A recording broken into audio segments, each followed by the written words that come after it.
Physicists have just sent a pair of entangled particles 1,800 miles through the vacuum of space. What's that?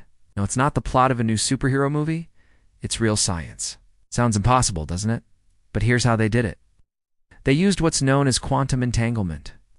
Like if I toss a coin and it lands on heads, you could instantly know that my coin landed on tails, even if you were on the other side of the universe. Because with quantum entanglement, the particles' properties are linked together. When you know one, you automatically know the other, no matter how far away it is. And it might one day help us develop faster-than-light communication. But hey, at least it's a start, who knows?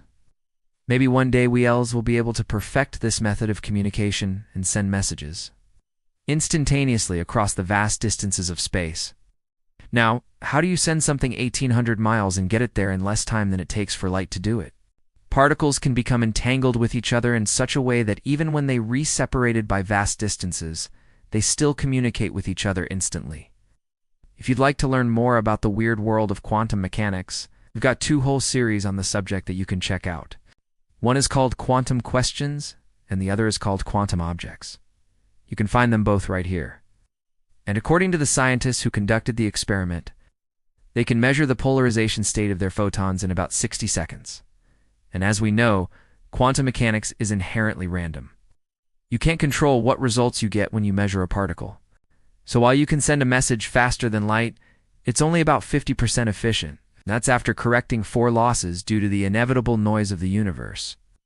But how do you use that to send a message faster than light? Well, let's say you send one entangled particle to your friend and keep the other yourself. Then you could use your particle to encode a message. Let us say that spin up means 0 and spin down means 1. Then you measure the spin of your particle and send the result to your friend. They take their particle and measure its spin. Because the particles are entangled, they'll always get the opposite result. So if you sent them a 0, they'd receive a 1, and vice versa. And because their measurement outcomes are always opposite, you've sent them a message. But how fast can you send this message? It depends on how quickly you can measure the spin of the particles. But there's a catch. This method of communication is only possible because we're using quantum mechanics.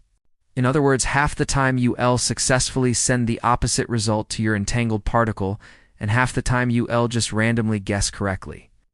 Now, if only we could send coffee that fast. Instant coffee? Anyone? Thanks for watching this episode of Show Space.